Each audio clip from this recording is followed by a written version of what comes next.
ഒന്ന്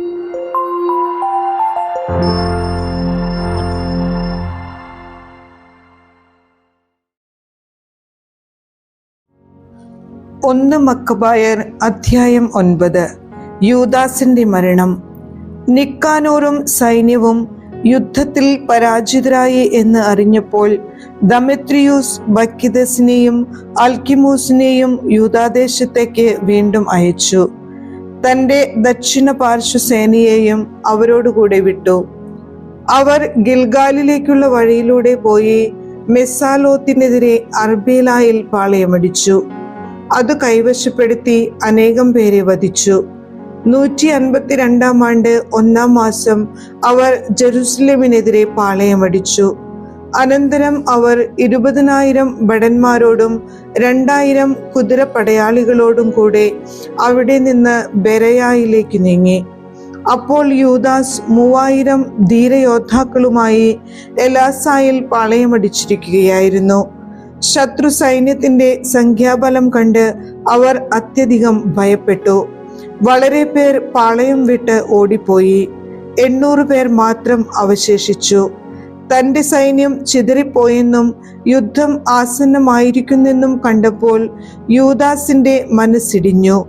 കാരണം അവരെ പുനഃസംഘടിപ്പിക്കാൻ സമയമുണ്ടായിരുന്നില്ല. അവൻ വിവശനായി.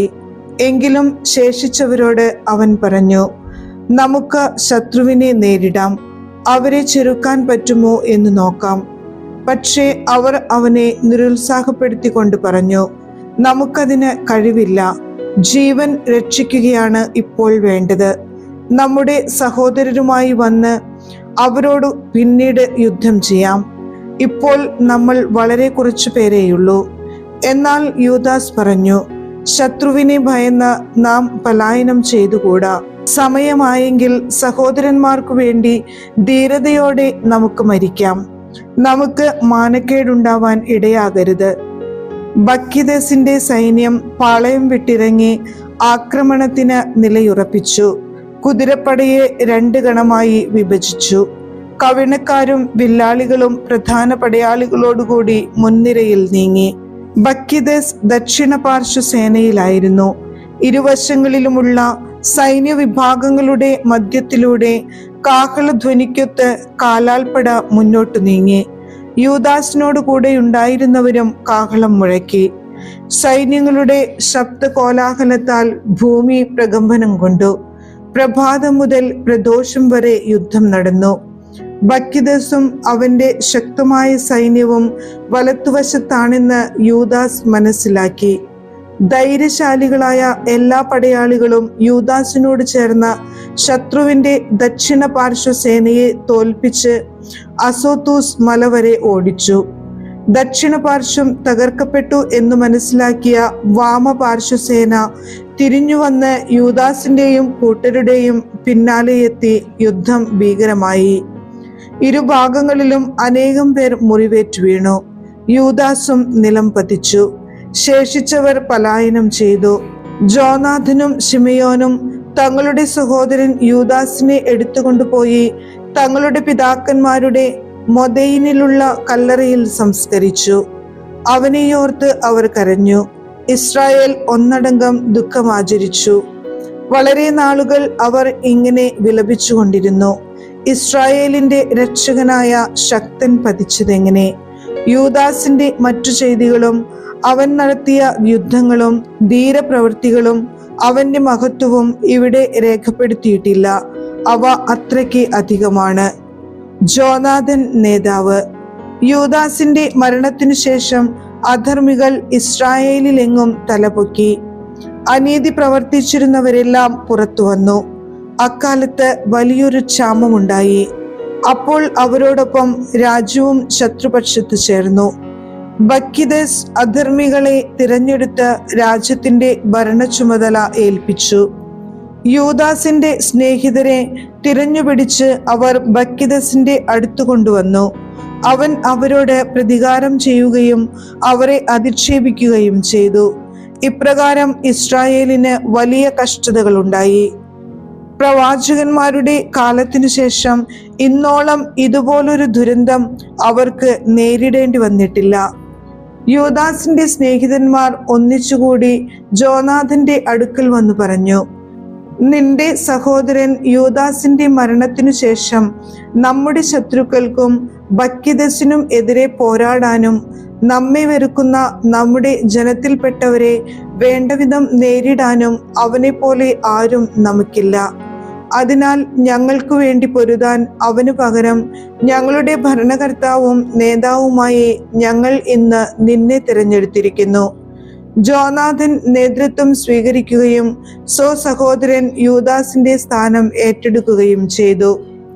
തെക്കോവ മരുഭൂമിയിൽ. ഇതിനെക്കുറിച്ച് കേട്ട ബക്കിദസ് അവനെ വധിക്കാൻ പരിശ്രമം തുടങ്ങി. എന്നാൽ ജോനാഥനും സഹോദരൻ ഷിമിയോനും അവരോടുകൂടെ ഉണ്ടായിരുന്നവരും ഇതറിഞ്ഞു.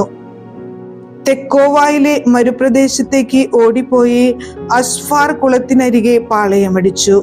സാബത്തു ദിവസം ഈ വിവരം അറിഞ്ഞ ബക്കിദസ് സൈന്യവുമൊത്ത് ജോർദാൻ കടന്നു. ഏറെയുണ്ടായിരുന്ന തങ്ങളുടെ സാധന സാമഗ്രികൾ സൂക്ഷിക്കാൻ സ്നേഹിതരായ നബത്തേയരോട് അഭ്യർത്ഥിക്കുന്നതിന് ജോനാഥൻ സഹോദരനെ ജനത്തിന്റെ നേതാവായി അയച്ചു. എന്നാൽ മെദേബായിൽ നിന്ന് യാംബ്രിയുടെ പുത്രന്മാർ വന്ന് യോഹന്നാനെ പിടിച്ചുകൊണ്ടു പോവുകയും അവന്റെ പക്കലുണ്ടായിരുന്നവയെല്ലാം കൈവശപ്പെടുത്തുകയും ചെയ്തു. പിന്നീട് ജോനാഥനും സഹോദരൻ ഷിമിയോനും ഇങ്ങനെ കേട്ടു, യാംബ്രിയുടെ മക്കൾ വലിയ ഒരു വിവാഹാഘോഷം നടത്തുകയാണ്.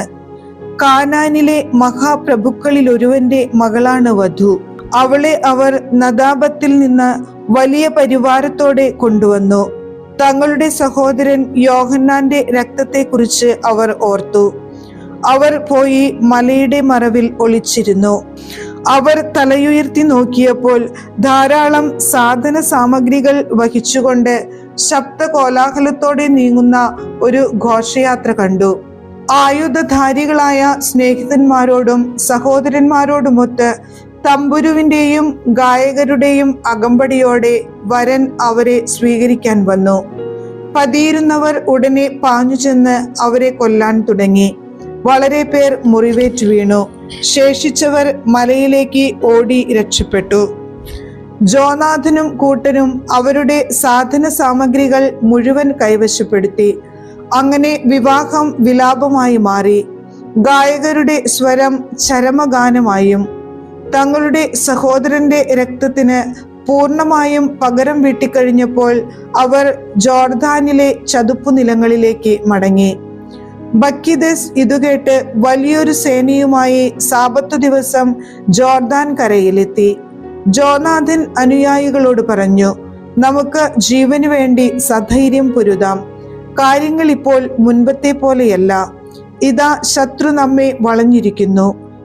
ഒരു വശത്ത് ജോർദാൻ നദി, മറുവശത്ത് ചതുപ്പു നിലവും കുറ്റിക്കാടുകളും. എങ്ങോട്ടും തിരിയുക സാധ്യമല്ല. ശത്രുകരങ്ങളിൽ നിന്ന് രക്ഷിക്കണമേ എന്ന് ദൈവത്തോട് നമുക്ക് കേണപേക്ഷിക്കാം. യുദ്ധം തുടങ്ങി. ജോനാഥൻ ബക്കിദസിനെ പ്രഹരിക്കാൻ കരമുയർത്തി. എന്നാൽ അവൻ വഴുതി മാറി പിൻനിരയിലേക്ക് പോയി.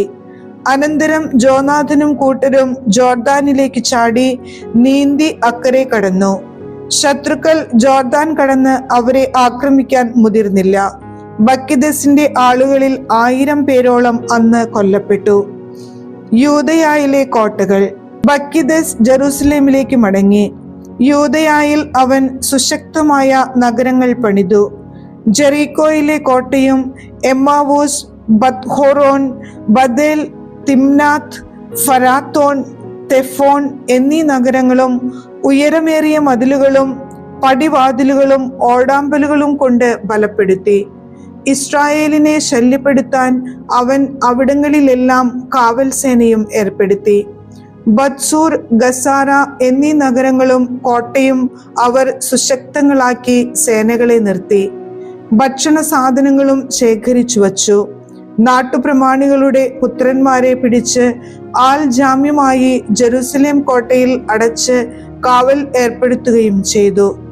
153 ആണ്ട് 2-ാം മാസം ദേവാലയ അങ്കണത്തിന്റെ ഭിത്തികൾ ഇടിച്ചു തകർക്കാൻ അൽക്കിമോസ് കൽപ്പന നൽകി. പ്രവാചകന്മാരുടെ പ്രയത്നം അവൻ നിഷ്ഫലമാക്കി.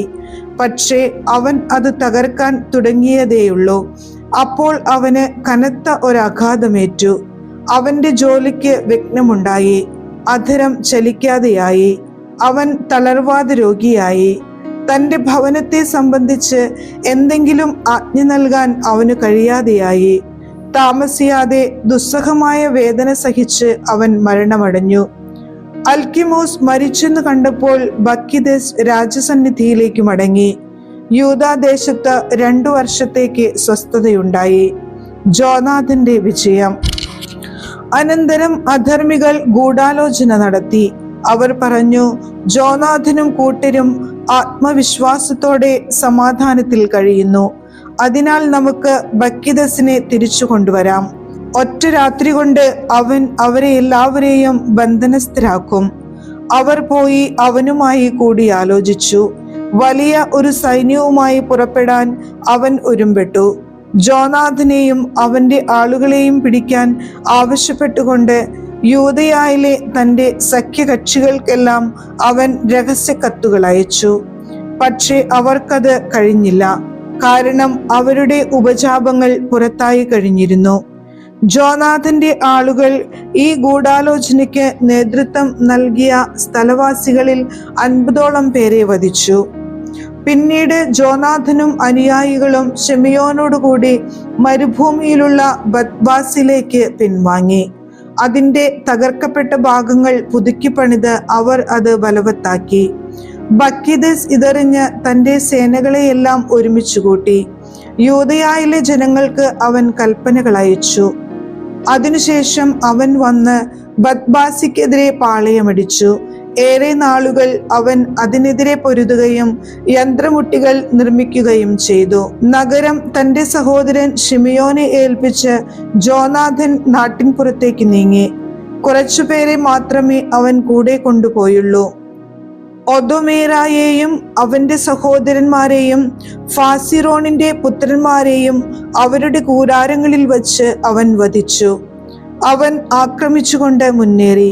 ഈ സമയം ശിമിയോനും കൂട്ടരും നഗരത്തിനു വെളിയിൽ വന്ന് ഒരു മിന്നലാക്രമണം നടത്തി യന്ത്രമുട്ടികൾക്ക് തീവച്ചു. അവർ ബക്കിദസിനെ യുദ്ധം ചെയ്ത് കീഴ്പ്പെടുത്തി. തന്റെ പദ്ധതികളും യുദ്ധ ഉദ്ദേശ്യങ്ങളും നിഷ്ഫലമായതിനാൽ അവൻ ഭഗ്നാശനായി. അതിനാൽ യൂദയായിലേക്ക് വരാൻ തന്നോട് ഉപദേശിച്ച അധർമ്മികളോട് അവൻ അത്യന്തം ക്രുദ്ധനായി. അവരിൽ വളരെ പേരെ വധിച്ചു. അനന്തരം സ്വന്തം നാട്ടിലേക്ക് തിരിച്ചു പോകാൻ തീരുമാനിച്ചു. ഇക്കാര്യം മനസ്സിലാക്കി ജോനാഥൻ ബക്കിദസുമായി സമാധാനം സ്ഥാപിക്കാനും തടവുകാരുടെ മോചനം സാധിക്കാനും അവന്റെ അടുത്തേക്ക് പ്രതിനിധികളെ അയച്ചു. അവൻ അത് സമ്മതിക്കുകയും ജോനാഥൻ പറഞ്ഞതുപോലെ പ്രവർത്തിക്കുകയും ചെയ്തു. താൻ ജീവിച്ചിരിക്കുന്നിടത്തോളം കാലം ജോനാഥനെ ഉപദ്രവിക്കുകയില്ലെന്ന് അവൻ ശപഥം ചെയ്തു. യൂദാദേശത്തു നിന്ന് തടവുകാരാക്കിയവരെ അവൻ തിരിച്ചേൽപ്പിച്ചു. അനന്തരം സ്വദേശത്തേക്ക് മടങ്ങി. പിന്നീടൊരിക്കലും അവൻ അവിടെ കാലുകുത്തിയില്ല. അങ്ങനെ ഇസ്രായേലിൽ യുദ്ധത്തിന് അറുതി വന്നു. ജോനാഥൻ മിക്മാഷിൽ താമസമാക്കി ജനത്തെ ഭരിച്ചു തുടങ്ങി. ഇസ്രായേലിൽ ഉണ്ടായിരുന്ന അധർമ്മികളെയെല്ലാം അവൻ നശിപ്പിച്ചു. അധ്യായം 10. ദമെത്രിയൂസും ജോനാഥനും. 160-ാം ആണ്ടിൽ അന്ത്യോക്കസിന്റെ പുത്രൻ അലക്സാണ്ടർ എപ്പിഫാനസ് വന്ന് ടോളമായിസ് കൈവശപ്പെടുത്തി. അവർ അവന് സ്വാഗതമരുളി. അവൻ ഭരണവും തുടങ്ങി. ദമെത്രിയൂസ് രാജാവ് ഇതുകേട്ട് വലിയൊരു സൈന്യവുമായി അവനെതിരെ ചെന്നു. ദമെത്രിയൂസ് ജോനാഥനെ പ്രശംസിച്ചുകൊണ്ട് സൗഹൃദപൂർവമായ ഒരു കത്തയച്ചു. അവൻ ഇങ്ങനെ വിചാരിച്ചു: ജോനാഥൻ നമുക്കെതിരെ അലക്സാണ്ടറുമായി സഖ്യത്തിൽ ഏർപ്പെടുന്നതിനു മുൻപേ നമുക്ക് ആദ്യം അവനുമായി സഖ്യം ചെയ്യാം. അവനോടും അവന്റെ സഹോദരന്മാരോടും രാജ്യത്തോടും നമ്മൾ ചെയ്ത ദ്രോഹങ്ങളെല്ലാം അവൻ ഓർക്കുന്നുണ്ടാകും. സൈന്യശേഖരം നടത്താനും അവരെ ആയുധ സജ്ജരാക്കാനും തന്റെ സഖ്യകക്ഷിയാകാനും ദമെത്രിയൂസ് ജോനാഥന് അധികാരം നൽകി. കോട്ടയ്ക്കുള്ളിൽ ജാമ്യത്തിൽ കഴിഞ്ഞിരുന്നവരെ വിട്ടുകൊടുക്കാൻ ദമെത്രിയൂസ് ആജ്ഞാപിച്ചു. ജോനാഥൻ ജെറൂസലേമിലെത്തി സകല ജനങ്ങളും കോട്ടയിലെ ആളുകളും കേൾക്കെ ദമത്രിയൂസിന്റെ കത്ത് വായിച്ചു. സൈന്യശേഖരം നടത്താൻ രാജാവ് അവന് അധികാരം നൽകിയെന്ന് കേട്ടപ്പോൾ അവർ അത്യധികം ഭയപ്പെട്ടു. എങ്കിലും കോട്ടയിലുണ്ടായിരുന്നവർ ജാമ്യക്കാരെ ജോനാഥന് വിട്ടുകൊടുത്തു. അവൻ അവരെ അവരുടെ മാതാപിതാക്കൾക്ക് ഏൽപ്പിച്ചു കൊടുത്തു. ജോനാഥൻ ജെറുസലേമിൽ താമസിച്ചുകൊണ്ട് നഗരത്തിന്റെ പണിയും പുനരുദ്ധാരണവും ആരംഭിച്ചു. മതിലുകൾ പണിയാനും സിയോൻ മലയ്ക്ക് ചുറ്റും ചതുരക്കല്ലുകൾ കൊണ്ട് കോട്ട കെട്ടി അതിനെ കൂടുതൽ ബലവത്താക്കാനും അവൻ ജോലിക്കാർക്ക് നിർദ്ദേശം നൽകി. അവർ അങ്ങനെ ചെയ്തു. ബക്കിദസ് നിർമ്മിച്ച കോട്ടകളിൽ ഉണ്ടായിരുന്ന വിദേശീയർ പലായനം ചെയ്തു. ഓരോരുത്തരും താന്താങ്ങളുടെ നാട്ടിലേക്ക് മടങ്ങി. ബത്സൂറിൽ മാത്രം കുറെ പേർ തങ്ങി. നിയമവും പ്രമാണങ്ങളും പരിത്യജിച്ചവരായിരുന്നു അവർ. അവിടം അവർക്ക് അഭയസങ്കേതമായി തീർന്നു. ജോനാഥൻ പ്രധാന പുരോഹിതൻ. ദമത്രിയൂസ് ജോനാഥന് നൽകിയ വാഗ്ദാനങ്ങളെ കുറിച്ച് അലക്സാണ്ടർ രാജാവ് കേട്ടു.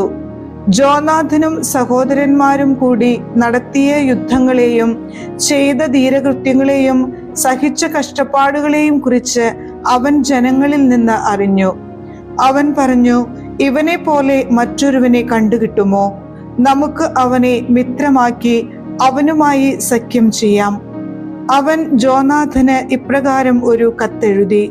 സഹോദരൻ ജോനാഥന് അലക്സാണ്ടർ രാജാവിൽ നിന്ന് അഭിവാദനങ്ങൾ. നീ ശക്തനായ പോരാളിയും സ്നേഹിതനാകാൻ യോഗ്യനുമാണെന്ന് ഞാൻ കേട്ടിരിക്കുന്നു.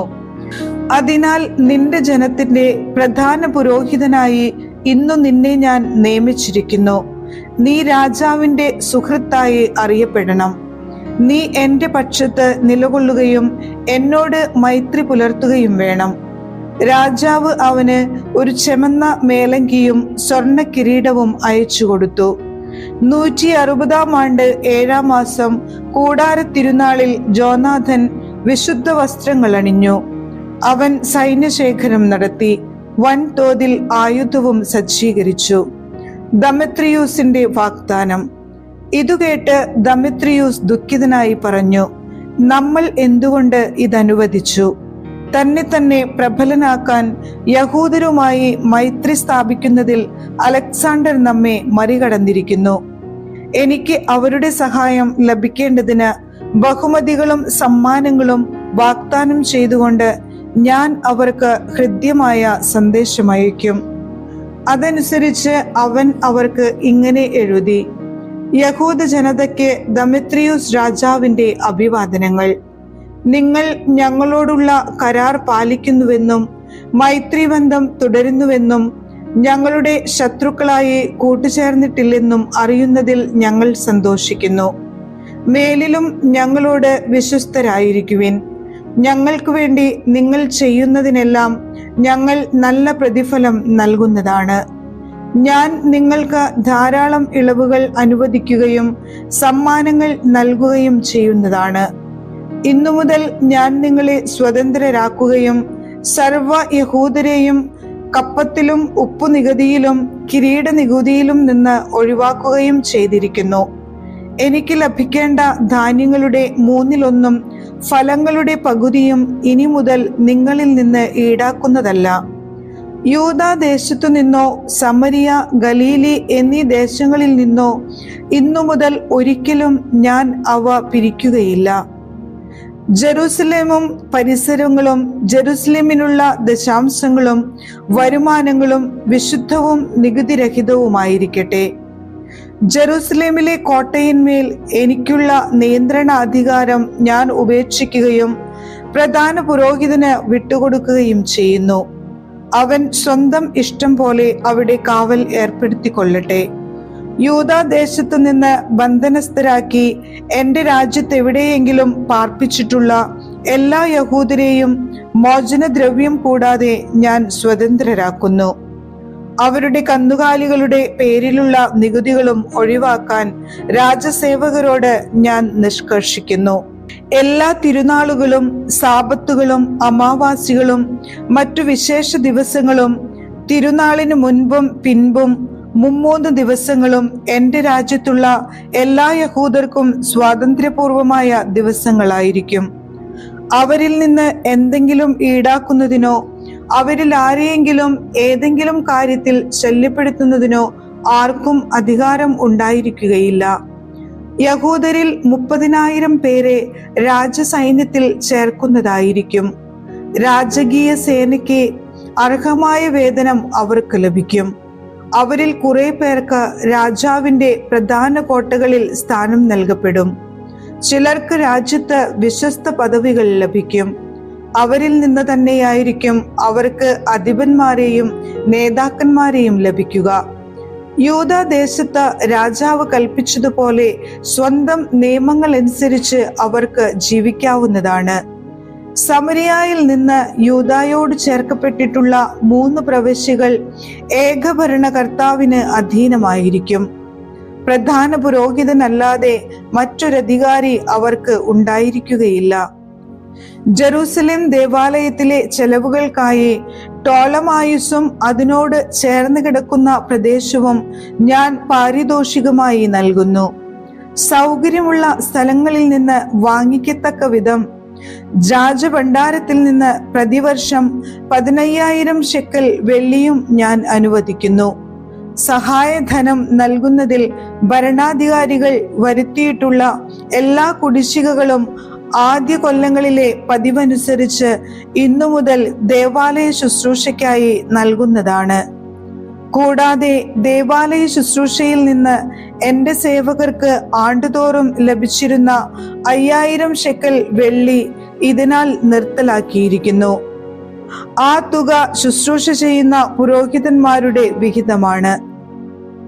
രാജാവിന് പണം കടപ്പെട്ടിരിക്കുന്നതിനാലോ മറ്റെന്തെങ്കിലും കടപ്പാടുള്ളതിനാലോ ജെറുസലേം ദേവാലയത്തിലോ അതിന്റെ പരിസരങ്ങളിലോ അഭയം തേടുന്ന ഏതൊരുവനെയും ഞാൻ മോചിപ്പിക്കുകയും എൻ്റെ രാജ്യത്ത് അവനുള്ള വസ്തുവകകൾ തിരിച്ചു കൊടുക്കുകയും ചെയ്യുന്നു.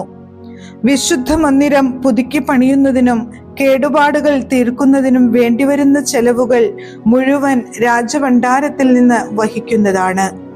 ജെറുസലേമിലെ മതിലുകൾ പുതുക്കി പണിയുന്നതിനും അതിന്റെ ചുറ്റുപാടുകൾ കൂടുതൽ സുരക്ഷിതമാക്കുന്നതിനും യൂദയായിലെ കോട്ടകൾ വീണ്ടും നിർമ്മിക്കുന്നതിനും ആവശ്യമായ തുക രാജഭണ്ഡാരത്തിൽ നിന്ന് നൽകും. അലക്സാണ്ടറുമായി സഖ്യം. ജോനാഥനും ജനങ്ങളും ഈ വാക്കുകൾ കേട്ടപ്പോൾ അത് സ്വീകരിക്കുകയോ വിശ്വസിക്കുകയോ ചെയ്തില്ല. കാരണം ദെമേത്രിയൂസ് ഇസ്രായേലിൽ മഹാപാതകങ്ങൾ പ്രവർത്തിച്ചതും അവൻ കഠിനമായി അവരെ പീഡിപ്പിച്ചതും അവർ ഓർത്തു. സമാധാന സന്ദേശവുമായി ആദ്യം എത്തിയ അലക്സാണ്ടറിനോടായിരുന്നു അവർക്ക് പ്രതിപത്തി. അവന്റെ ജീവിതകാലം അത്രയും അവർ സഖ്യകക്ഷികളായി നിലകൊണ്ടു.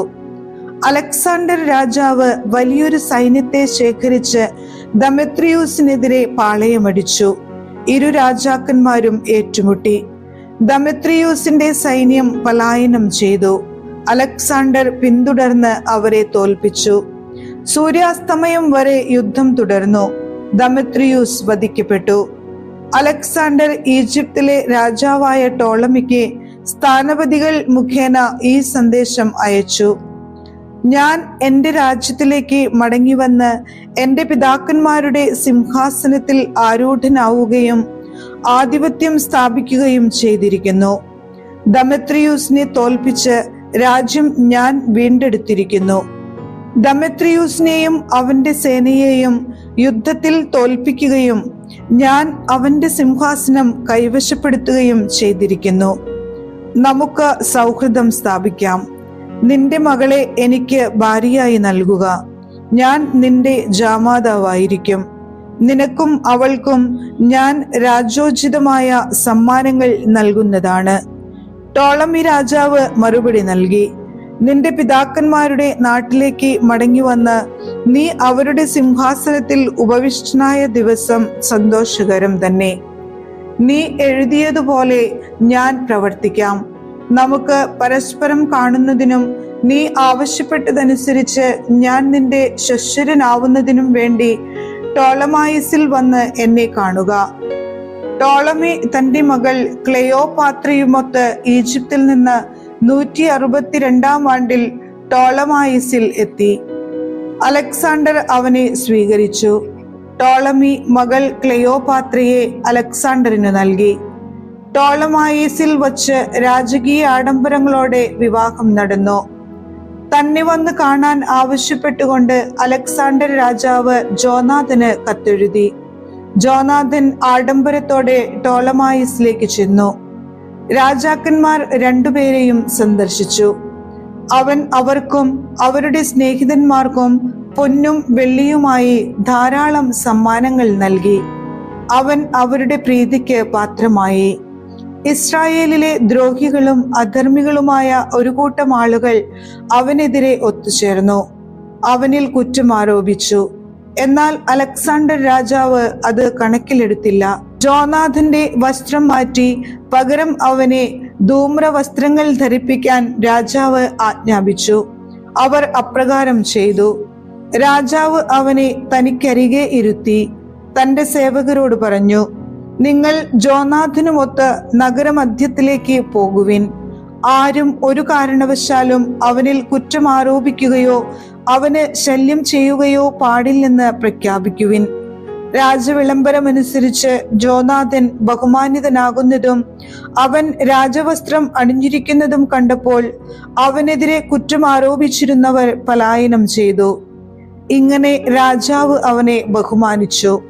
തന്റെ മുഖ്യ സുഹൃത്തുക്കളിൽ ഒരാളായി അവനെ കണക്കാക്കി. അവനെ ഒരു സേനാധിപനും പ്രവിശ്യയുടെ ഭരണാധികാരിയുമായി നിയമിക്കുകയും ചെയ്തു. സമാധാനത്തോടും സന്തോഷത്തോടും കൂടെ ജോനാഥൻ ജെറുസലേമിലേക്ക് മടങ്ങി. ദമെത്രിയൂസിന്റെ മേൽ വിജയം. 165 ആണ്ടിൽ ദമെത്രിയൂസിന്റെ മകൻ ദമെത്രിയൂസ് ക്രേത്തിൽ നിന്ന് തന്റെ പിതാക്കന്മാരുടെ നാട്ടിലേക്ക് വന്നു. ഇതറിഞ്ഞ് അലക്സാണ്ടർ രാജാവ് അതിയായി ദുഃഖിച്ച് അന്ത്യോക്യായിലേക്ക് മടങ്ങി. ദമെത്രിയൂസ് ദക്ഷിണ സിറിയയിലെ ഭരണാധിപനായിരുന്ന അപ്പൊളോണിയൂസിനെ തന്റെ സൈന്യാധിപനായി നിയമിച്ചു. വലിയ ഒരു സൈന്യവുമായി അവൻ ജാമ്നിയായ്ക്കെതിരെ പാളയമടിച്ചു. അനന്തരം പ്രധാന പുരോഹിതനായ ജോനാഥന് ഈ സന്ദേശം അയച്ചു: നീ ഒരാൾ മാത്രമാണ് എനിക്കെതിരെ നിലകൊള്ളുന്നത്. തന്മൂലം ഞാൻ നിന്ദ്യനും അപഹാസ്യനുമായി തീർന്നിരിക്കുന്നു. മലമ്പ്രദേശങ്ങളിൽ ഞങ്ങൾക്കെതിരായി എന്തുകൊണ്ട് നീ അധികാരം പ്രയോഗിക്കുന്നു? നിന്റെ സേനാബലത്തിൽ പൂർണ്ണ വിശ്വാസമുണ്ടെങ്കിൽ സമതലത്തിലേക്ക് വരിക. അവിടെ വെച്ച് നമുക്ക് ബലപരീക്ഷണം നടത്താം. നഗരങ്ങളുടെ പിൻബലം എനിക്കുണ്ട്. ഞാൻ ആരാണെന്നും എന്നെ സഹായിക്കുന്നവർ ആരൊക്കെയാണെന്നും അന്വേഷിക്കുക. നിന്റെ പിതാക്കന്മാരെ 2 പ്രാവശ്യം പലായനം ചെയ്യിച്ച ഞങ്ങളെ ചെറുത്തു നിൽക്കാൻ നിനക്ക് സാധിക്കയില്ലെന്ന് നീ അറിയും. കല്ലോ പാറയോ മറ്റു രക്ഷാമാർഗങ്ങളോ ഇല്ലാത്ത ഒരു സമതല പ്രദേശത്ത് എന്റെ അശ്വസൈന്യത്തെയും വലിയ കാലാൾപ്പടയെയും ചെറുത്തു നിൽക്കാൻ നിനക്കാവില്ല. അപ്പൊളോണിയൂസിന്റെ ഈ വാക്കുകൾ കേട്ട് ജോനാഥൻ ഉത്തേജിതനായി. അവൻ 10,000 ആളുകളെ തിരഞ്ഞെടുത്ത് ജെറുസലേമിൽ നിന്ന് പുറപ്പെട്ടു. അവന്റെ സഹോദരൻ ശിമയോനും സഹായത്തിന് എത്തിച്ചേർന്നു. ജോപ്പായുടെ മുൻവശത്ത് അവൻ പാളയമടിച്ചു. അപ്പൊളോണിയൂസിന്റെ ഒരു സേനാവിഭാഗം പട്ടണത്തിൽ ഉണ്ടായിരുന്നതിനാൽ നഗരവാസികൾ കവാടങ്ങൾ അടച്ചുകളഞ്ഞു. ജോനാഥൻ അവർക്കെതിരെ പൊരുതി. സംഭീതരായ നഗരവാസികൾ കവാടങ്ങൾ തുറന്നുകൊടുത്തു. ജോനാഥൻ അങ്ങനെ ജോപ്പ കൈവശപ്പെടുത്തി. അപ്പൊളോണിയൂസ് ഇതറിഞ്ഞപ്പോൾ തിരഞ്ഞെടുക്കപ്പെട്ട 3000 കുതിരപ്പടയാളികളെയും വലിയൊരു കാലാൾപ്പടയെയും ശേഖരിച്ച് അസോത്തൂസ് കടന്നുപോകാൻ എന്നവണ്ണം അങ്ങോട്ട് ചെന്നു. അതേസമയം അസംഖ്യമായ തന്റെ അശ്വസൈന്യത്തിൽ വിശ്വാസമർപ്പിച്ച് അവൻ സമതലത്തിലേക്ക് മുന്നേറി. അവനെ പിന്തുടർന്ന് ജോനാഥൻ അസോത്തൂസിലെത്തി. അവിടെ വച്ച് സൈന്യങ്ങൾ ഏറ്റുമുട്ടി. എന്നാൽ അപ്പൊളോണിയൂസ് 1000 കുതിരപ്പടയാളികളെ അവർക്ക് പിന്നിൽ ഒളിപ്പിച്ചിരുന്നു. തനിക്കു പിന്നിൽ ഒരു കെണിയുണ്ടെന്ന് ജോനാഥൻ മനസ്സിലാക്കി. പതിയിരുന്നവർ അവന്റെ സൈന്യത്തെ വളഞ്ഞു. പ്രഭാതം മുതൽ പ്രദോഷം വരെ ശരവർഷം നടത്തി. എങ്കിലും ജോനാഥന്റെ ആജ്ഞയനുസരിച്ച് അവർ അചഞ്ചലരായി നിലകൊണ്ടു. ഒടുവിൽ ശത്രുവിന്റെ കുതിരകൾ തളർന്നു. തത്സമയം ശിമയോൻ സൈന്യവുമായി മുന്നോട്ട് വന്ന് കാലാൾപ്പടയെ ആക്രമിച്ചു. അശ്വസൈന്യം തളർന്നിരുന്നു. അവൻ അവരെ നിശ്ശേഷം തോൽപ്പിച്ചോടിച്ചു. സമതലത്തിൽ ചിതറിപ്പോയ അശ്വസൈന്യം അസോത്തൂസിലേക്ക് ഓടി അവരുടെ വിഗ്രഹാലയമായ ബേത്ദാഗോണിൽ അഭയം തേടി. ജോനാഥൻ അസോത്തൂസും ചുറ്റുമുള്ള നഗരങ്ങളും അഗ്നിക്കിരയാക്കി അവരെ കൊള്ളയടിച്ചു. ദാഗോണിന്റെ ക്ഷേത്രത്തെയും അതിൽ അഭയം തേടിയിരുന്നവരെയും ചുട്ടുകരിച്ചു.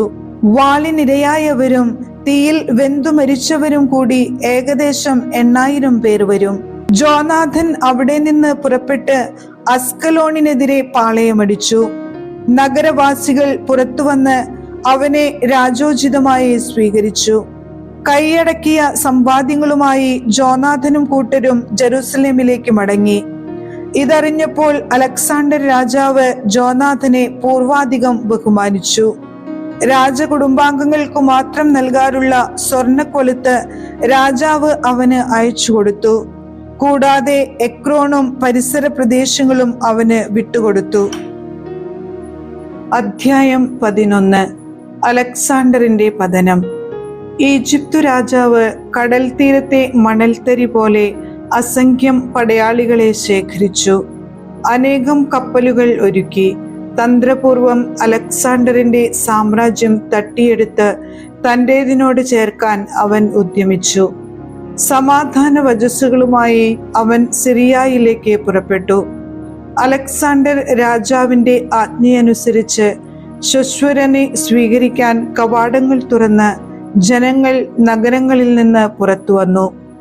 എന്നാൽ താൻ പ്രവേശിച്ച ഓരോ നഗരത്തിലും ടോളമി ഓരോ കാവൽ സേനയെ നിർത്തി. അവൻ അസോത്തൂസിനെ സമീപിച്ചപ്പോൾ അഗ്നിക്കിരയായ ദാഗോൺ ക്ഷേത്രവും നശിപ്പിക്കപ്പെട്ട അസോത്തൂസും ഉപനഗരങ്ങളും ചിതറിക്കിടക്കുന്ന ശരീരങ്ങളും ജോനാഥൻ യുദ്ധത്തിൽ ദഹിപ്പിച്ചവരുടെ കരിഞ്ഞ ജഡങ്ങളും അവന് കാണിച്ചു കൊടുത്തു. അവൻ പോകേണ്ട വഴിയിൽ ശവശരീരങ്ങൾ കുന്നുകൂടിയിരുന്നു. ജോനാഥനിൽ കുറ്റം ആരോപിക്കേണ്ടതിന് അവന്റെ ചെയ്തികളെല്ലാം അവർ രാജാവിനോട് വിവരിച്ചു. രാജാവ് മൗനം ദീക്ഷിച്ചതേയുള്ളൂ. ജോപ്പായിൽ വെച്ച് രാജോചിതമായ സ്വീകരണങ്ങൾ നൽകി ജോനാഥൻ രാജാവിനെ സ്വീകരിച്ചു. അവർ പരസ്പരം അഭിവാദനം ചെയ്യുകയും അന്നു രാത്രി അവിടെ ചെലവഴിക്കുകയും ചെയ്തു. എലവുത്തേരൂസ് നദി വരെ രാജാവിനെ അനുയാത്ര ചെയ്തതിനു ശേഷം ജോനാഥൻ ജെറൂസലേമിലേക്ക് തിരിച്ചു പോന്നു.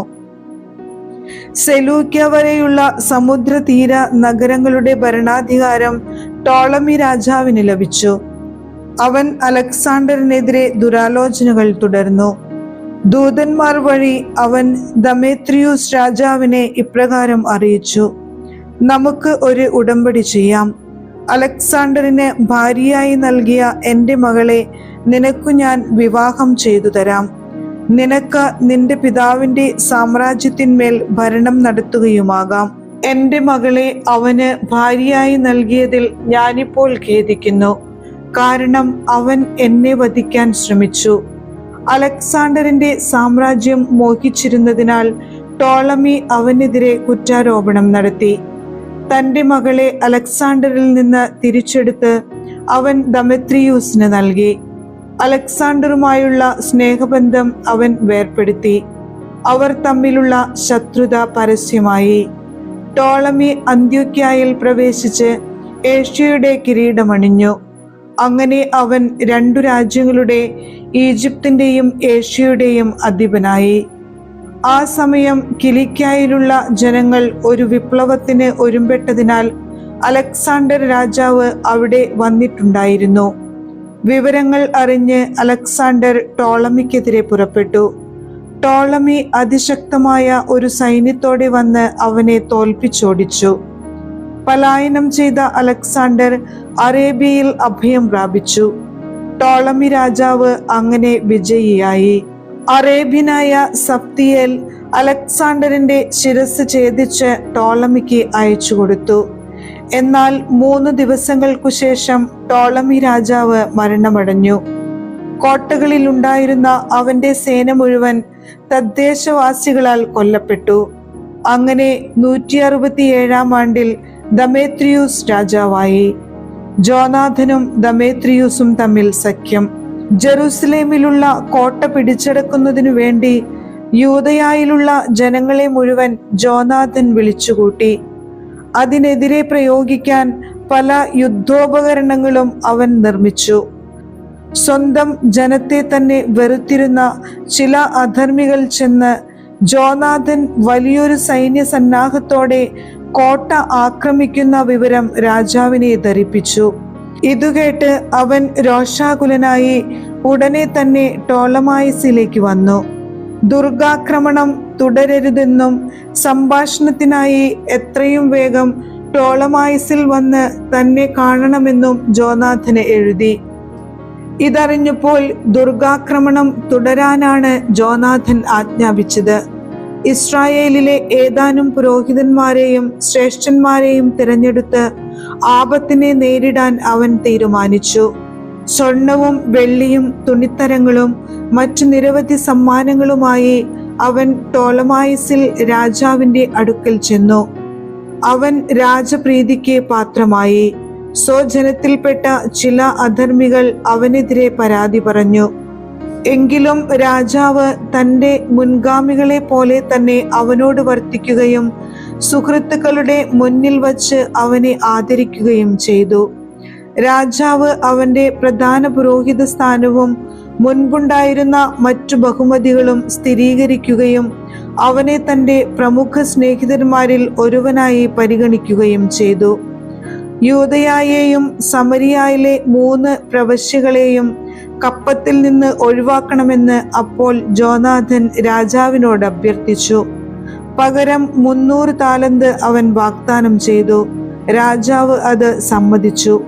അതിനെക്കുറിച്ച് രാജാവ് ജോനാഥൻ എഴുതിയതിന്റെ ഉള്ളടക്കം ഇതായിരുന്നു: സഹോദരനായ ജോനാഥനും യഹൂദ ജനതയ്ക്കും ദമേത്രിയൂസ് രാജാവിന്റെ അഭിവാദനം. നിങ്ങളെ സംബന്ധിച്ച് ഞങ്ങളുടെ ബന്ധുവായ ലാസ്തനസിന് ഞാൻ എഴുതിയ കത്തിന്റെ ഉള്ളടക്കം ഗ്രഹിക്കേണ്ടതിന് അതിന്റെ പകർപ്പ് നിങ്ങൾക്കും അയക്കുന്നു. പിതാവായ ലാസ്തനസിന് ദമേത്രിയൂസ് രാജാവിന്റെ അഭിവാദനം. ഞങ്ങളുടെ മിത്രങ്ങളും ഞങ്ങളോടുള്ള കടപ്പാട് നിർവഹിക്കുന്നവരുമായ യഹൂദ ജനത്തിന് അവർ കാണിച്ച സന്മനസ്സിനെ പ്രതി നന്മ ചെയ്യാൻ ഞങ്ങൾ ഉറച്ചിരിക്കുന്നു. യൂദയായും സമരിയായിൽ നിന്ന് യൂദയായോട് ചേർക്കപ്പെട്ട അഫൈറേമ, ലിദ്ദ, രഥാമിൻ എന്നീ പ്രവിശ്യകളും അവയുടെ പ്രാന്തപ്രദേശങ്ങളും അവർക്ക് അവകാശപ്പെട്ടതാണെന്ന് ഞങ്ങൾ തീർപ്പ് കൽപ്പിക്കുന്നു. ജെറുസലേമിൽ ബലിയർപ്പിക്കുന്നവർക്ക് മുൻകാലങ്ങളിൽ ആണ്ടുതോറും ധാന്യങ്ങളിൽ നിന്നും വൃക്ഷഫലങ്ങളിൽ നിന്നും ഈടാക്കിയിരുന്ന രാജകീയ നികുതി ഞങ്ങൾ ഇളവ് ചെയ്തു കൊടുക്കുന്നു. കൂടാതെ ദശാംശം, കപ്പം, ഉപ്പളങ്ങളിൽ മേലുള്ള ഭോഗങ്ങൾ, കിരീട നികുതി എന്നീ ഇനങ്ങളിൽ ഞങ്ങൾക്ക് ലഭിക്കേണ്ട വിഹിതവും ഞങ്ങൾ ഇളവ് ചെയ്യുന്നു. ഈ ആനുകൂല്യങ്ങളിൽ ഒന്നും മേലിൽ നീക്കം ചെയ്യപ്പെടുകയില്ല. അതിനാൽ ഇതിന്റെ ഒരു പകർപ്പെടുക്കാൻ ശ്രദ്ധിക്കുക. അത് ജോനാഥന് നൽകുകയും അവൻ വിശുദ്ധഗിരിയിൽ ശ്രദ്ധേയമായ ഒരിടത്ത് അത് സ്ഥാപിക്കുകയും ചെയ്യട്ടെ. തന്റെ ഭരണത്തിൽ രാജ്യം ശാന്തമാണെന്നും തന്നോട് ആർക്കും എതിർപ്പില്ലെന്നും കണ്ട് ദമേത്രിയൂസ് രാജാവ് വിജാതീയ ദ്വീപുകളിൽ നിന്ന് ശേഖരിച്ച വിദേശീയ സേനയൊഴികെ മറ്റു സേനാ വിഭാഗങ്ങളെ അവരവരുടെ നാടുകളിലേക്ക് പിരിച്ചയച്ചു. തന്മൂലം അവന്റെ പിതാക്കന്മാരെ സേവിച്ചു പോന്ന പടയാളികൾ അവനെ വെറുത്തു. മുൻകാലത്ത് അലക്സാണ്ടറിനെ തുണച്ചിരുന്ന ഒരുവനാണ് ട്രിഫോ.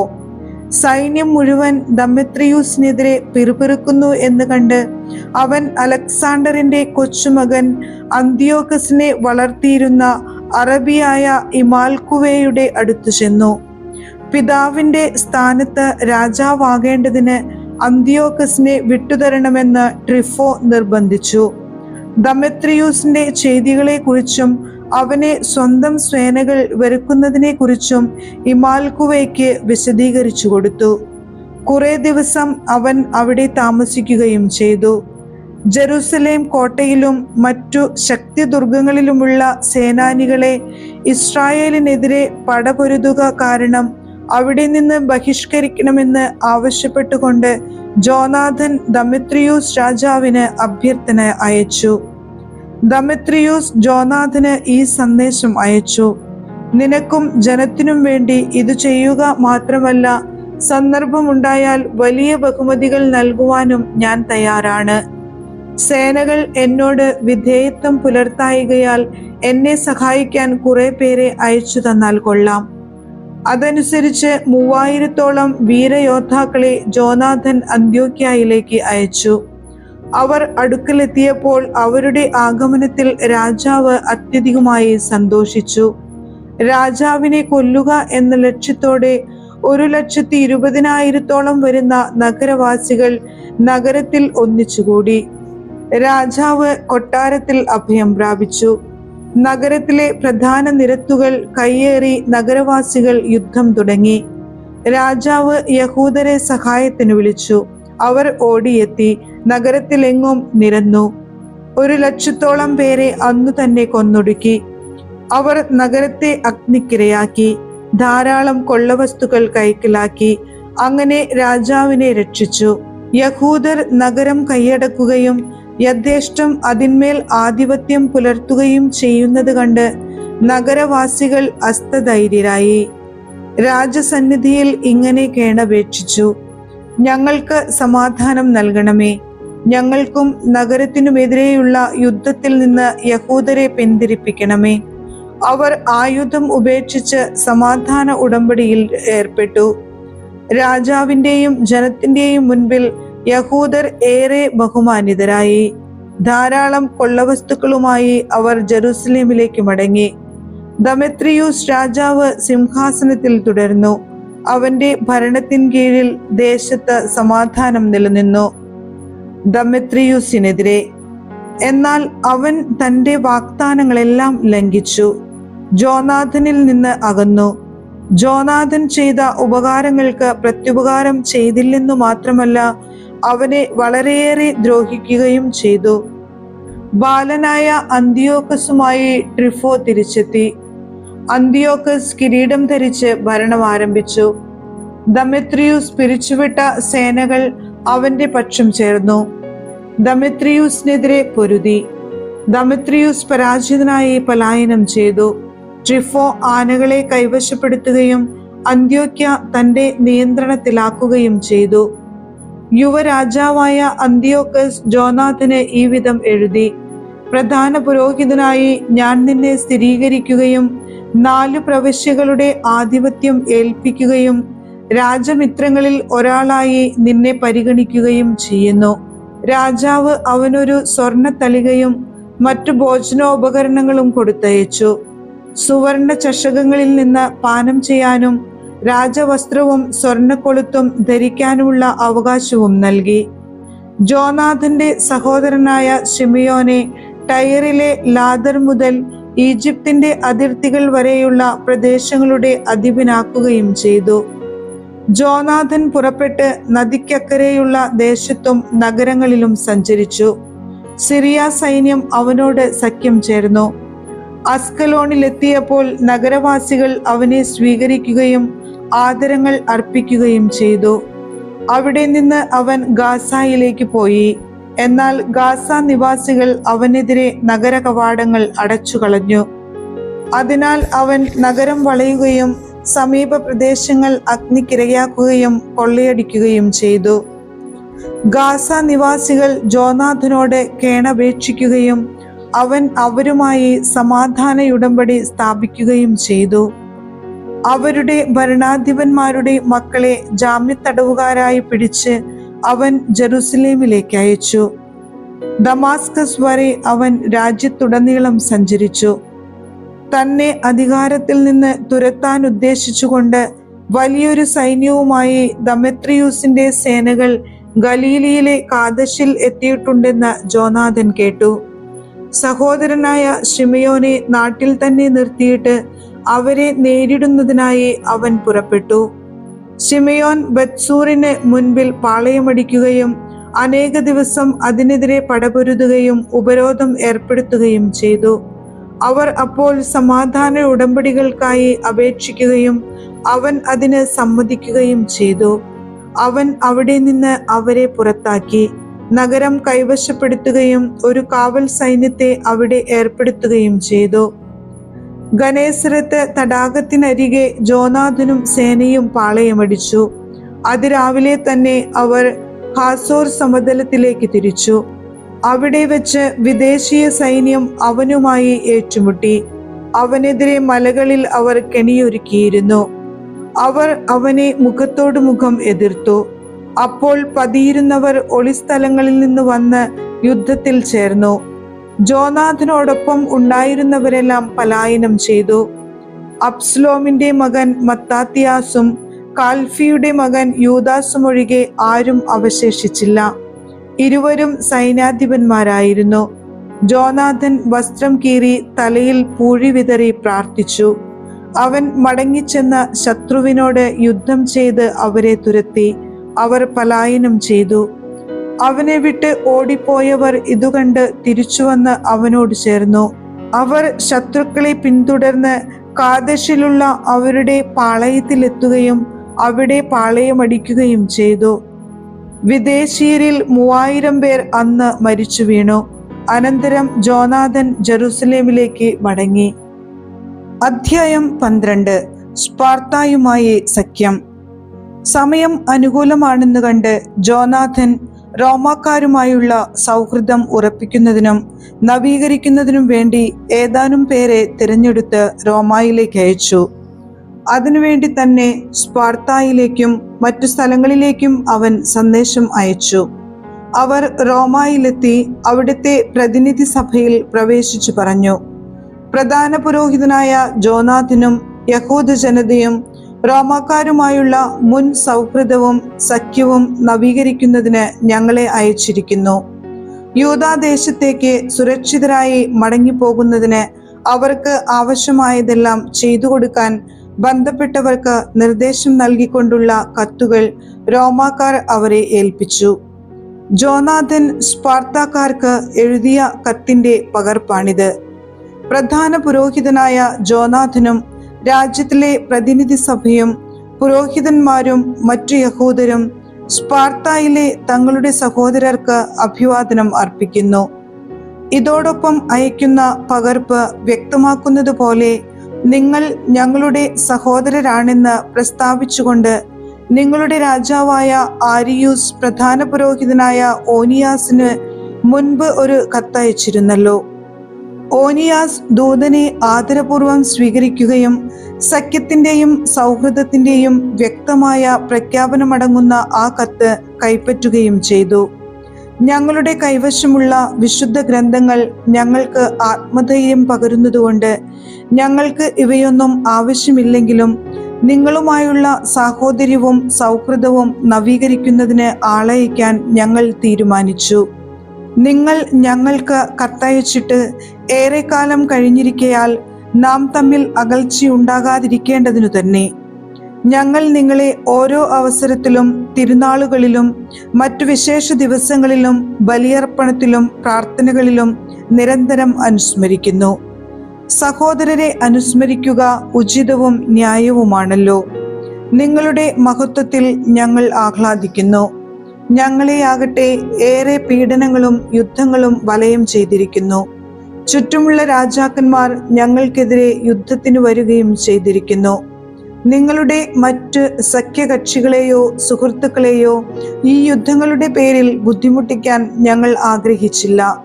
സ്വർഗത്തിൽ നിന്ന് വരുന്ന സഹായം ഞങ്ങൾക്കുണ്ട്. ശത്രുവിൽ നിന്ന് ഞങ്ങൾ രക്ഷ നേടി അവർ ലജ്ജിതരായി.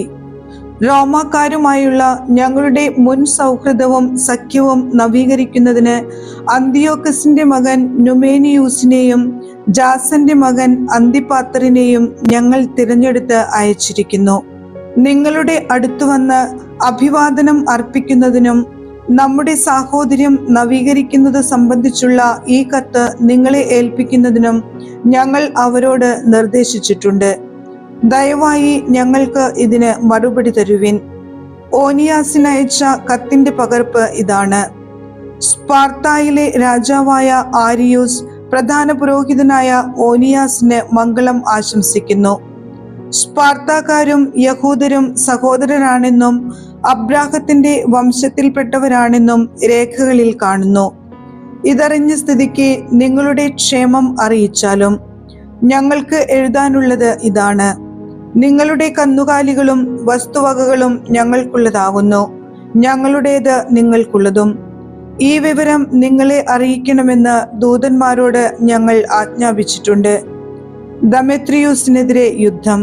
ദമേത്രിയൂസിന്റെ സേനാധിപന്മാർ മുൻപത്തേക്കാൾ വലിയൊരു സൈന്യവുമായി തനിക്കെതിരെ വീണ്ടും പടയ്ക്ക് വന്നിട്ടുണ്ടെന്ന് ജോനാഥൻ കേട്ടു. ജെറൂസലേമിൽ നിന്ന് പുറപ്പെട്ട് ഹാമാത്ത് പ്രദേശത്ത് വച്ച് അവൻ അവരുമായി ഏറ്റുമുട്ടി. തന്റെ രാജ്യം ആക്രമിക്കാൻ അവൻ അവർക്ക് അവസരം നൽകിയില്ല. അവൻ അവരുടെ പാളയത്തിലേക്ക് ചാരന്മാരെ അയച്ചു. രാത്രിയിൽ യഹൂദരുടെ മേൽ ചാടി വീഴാൻ ശത്രു ഒരുങ്ങി നിൽക്കുകയാണെന്ന് അവർ അവന് വിവരം നൽകി. സൂര്യാസ്തമയമായപ്പോൾ രാത്രി മുഴുവൻ യുദ്ധത്തിന് തയ്യാറായി ആയുധവുമേന്തി ജാഗരൂകതയോടെ നിൽക്കാൻ ജോനാഥൻ തന്റെ സേനകളോട് ആജ്ഞാപിക്കുകയും പാളയത്തിനു ചുറ്റും ഉപരക്ഷാ സേനയെ ഏർപ്പെടുത്തുകയും ചെയ്തു. ജോനാഥനും സൈന്യവും യുദ്ധസജ്ജരാണെന്നു കേട്ട് ശത്രുക്കൾ ഭയചകിതരും നഷ്ടധൈര്യരുമായി. പാളയത്തിൽ വിളക്ക് കൊളുത്തിയിട്ട് അവർ പിൻവാങ്ങി. വിളക്കുകൾ കത്തിക്കൊണ്ടിരുന്നത് കാണുകയാൽ ജോനാഥനും സൈന്യവും നേരം പുലരുന്നതുവരെ ഇക്കാര്യം അറിഞ്ഞില്ല. ജോനാഥൻ പിന്തുടർന്നുവെങ്കിലും അവർ എലുത്തെരൂസ് നദി കടന്നിരുന്നതിനാൽ അവരെ മറികടക്കാൻ കഴിഞ്ഞില്ല. ജോനാഥൻ സബദിയർ എന്ന് അറിയപ്പെട്ടിരുന്ന അറബികളെ ആക്രമിച്ചു കീഴടക്കുകയും അവരെ കൊള്ളയടിക്കുകയും ചെയ്തു. പാളയം വിട്ട് അവർ ദമാസ്കസിലെത്തുകയും ആ പ്രദേശത്തിലൂടെ മുന്നേറുകയും ചെയ്തു. ശിമയോൻ അസ്കലോണും അതിനടുത്തുള്ള ശക്തി കേന്ദ്രങ്ങളും വരെ രാജ്യത്തുടനീളം മുന്നേറി. അവൻ ജോപ്പായിൽ കടന്ന് ഓർക്കാപുരത്ത് അത് അധീനമാക്കി. ദമേത്രിയൂസ് അയച്ചിരുന്ന സൈന്യത്തിന് കോട്ട വിട്ടുകൊടുക്കാൻ അവർ തയ്യാറായിരുന്നു എന്ന് അവൻ കേട്ടിരുന്നു. അതിന്റെ സംരക്ഷണത്തിനായി ഒരു കാവൽ സേനയെ അവൻ നിയോഗിച്ചു. ജെറൂസലേം സുരക്ഷിതമാക്കുന്നു. ജോനാഥൻ തിരിച്ചുവന്ന് ജനത്തിലെ ശ്രേഷ്ഠന്മാരെ വിളിച്ചുകൂട്ടി യൂദയായിൽ ശക്തി ദുർഗങ്ങൾ നിർമ്മിക്കുന്നതിനെ കുറിച്ച് ആലോചിച്ചു. ജെറൂസലേമിന്റെ മതിലുകൾക്ക് ഉയരം കൂട്ടുക, സൈന്യത്തിന് ക്രയവിക്രയം നടത്താനാകാത്ത വിധം നഗരത്തെ ഒറ്റപ്പെടുത്തുവാൻ അതിനും കോട്ടയ്ക്കും ഇടയിൽ ഉയർന്ന മതിൽ നിർമ്മിക്കുക എന്നിവയെക്കുറിച്ചും അവർ ആലോചിച്ചു. നഗര നിർമ്മാണത്തിനായി അവർ ഒന്നിച്ചുകൂടി. കിഴക്കുവശത്തെ താഴ്വരയിലുണ്ടായിരുന്ന മതിലിന്റെ ഒരു ഭാഗം നിലം പതിച്ചിരുന്നു. കഫേനാഥ എന്നറിയപ്പെടുന്ന ആ ഭാഗം അവർ പുനരുദ്ധരിച്ചു. ശിമയോൻ ഷെഫേലായിലെ ആദീദ നിർമ്മിച്ചു. ഓടാമ്പലുള്ള വാതിലുകൾ വച്ച് അതിനെ സുരക്ഷിതമാക്കി. ജോനാഥൻ ശത്രുകരങ്ങളിൽ. ഏഷ്യയുടെ രാജാവായി കിരീടം ധരിക്കുന്നതിനും അന്തിയോക്കസ് രാജാവിനെതിരെ കരമുയർത്തുന്നതിനും ട്രിഫോ ശ്രമിച്ചു. ജോനാഥൻ അത് സമ്മതിക്കുകയില്ലെന്നും തനിക്കെതിരെ യുദ്ധത്തിന് വന്നേക്കുമെന്നും അവൻ ഭയപ്പെട്ടു. തന്മൂലം ജോനാഥനെ പിടികൂടി വധിക്കുന്നതിന് അവസരം അന്വേഷിച്ച് അവൻ സൈന്യവുമായി ബേത്ത്ഷാനിലെത്തി. സമർത്ഥരായ 40,000 യോദ്ധാക്കളുമായി അവനെ നേരിടാൻ ജോനാഥൻ ബേത്ത്ഷാനിലെത്തി. വലിയൊരു സൈന്യവുമായാണ് അവൻ വരുന്നതെന്ന് കണ്ട് ട്രിഫോ അവനെതിരെ കരമുയർത്താൻ ഭയപ്പെട്ടു. ട്രിഫോ ആദരപൂർവം അവനെ സ്വീകരിക്കുകയും സുഹൃത്തുക്കളോട് അവനെപ്പറ്റി പ്രശംസിച്ചു പറയുകയും ചെയ്തു. അവന് സമ്മാനങ്ങൾ നൽകുകയും തന്നോടെന്ന പോലെ വിധേയത്വം പുലർത്താൻ സൈന്യത്തിനും സുഹൃത്തുക്കൾക്കും നിർദ്ദേശം കൊടുക്കുകയും ചെയ്തു. അവൻ ജോനാഥനോട് പറഞ്ഞു, നാം യുദ്ധത്തിലല്ലാതിരിക്കെ ഈ ആളുകളെ നീ എന്തിനു ബുദ്ധിമുട്ടിച്ചു? ഏതാനും പേരെ നിന്നോടൊത്ത് നിർത്തിയിട്ട് മറ്റുള്ളവരെ അവരവരുടെ വീടുകളിലേക്ക് പറഞ്ഞയക്കുക. എന്നിട്ട് എന്നോടൊപ്പം ടോളമായിസിലേക്ക് വരുക. ഞാൻ അതും മറ്റു ശക്തിദുർഗങ്ങളും ശേഷിക്കുന്ന സൈന്യത്തെയും ഉദ്യോഗസ്ഥന്മാരെയും നിനക്ക് വിട്ടുതരാം. ഞാൻ തിരിച്ച് വീട്ടിലേക്ക് പോയിക്കൊള്ളാം. ഇക്കാര്യം സാധിക്കുന്നതിനു വേണ്ടിയാണ് ഞാൻ ഇങ്ങോട്ട് വന്നത്. ജോനാഥൻ അവനെ വിശ്വസിച്ച് അവൻ പറഞ്ഞതുപോലെ ചെയ്തു. അവൻ സൈന്യത്തെ തിരിച്ചയച്ചു.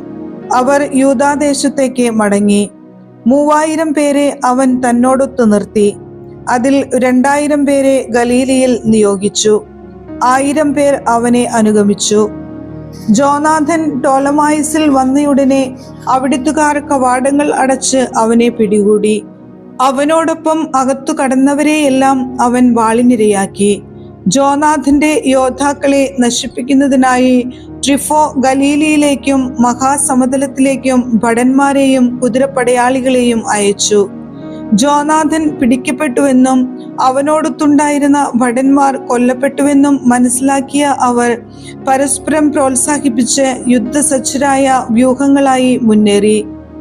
അവർ ജീവനു വേണ്ടിയുള്ള പോരാട്ടത്തിലാണെന്ന് മനസ്സിലാക്കി അവരെ അനുധാവനം ചെയ്തിരുന്നവർ പിന്തിരിഞ്ഞു. അവരെല്ലാം സുരക്ഷിതരായി യൂദാദേശത്തെത്തി. ജോനാഥനെയും അവനോടൊത്തുണ്ടായിരുന്നവരെയും കുറിച്ച് അവർ വിലപിച്ചു. അവർ അത്യധികം ഭയപ്പെട്ടു. ഇസ്രായേലിയർ മുഴുവൻ അഗാധമായി ദുഃഖിച്ചു. അവർക്ക് നേതാവോ വിമോചകനോ ഇല്ല. അതിനാൽ നമുക്കവരോട് യുദ്ധം ചെയ്ത് മനുഷ്യകുലത്തിൽ നിന്ന് അവരുടെ ഓർമ്മ തന്നെ മായ്ച്ചു കളയാം എന്നു പറഞ്ഞ് ചുറ്റുമുള്ള ജനതകൾ അവരെ നശിപ്പിക്കാൻ ശ്രമിച്ചു.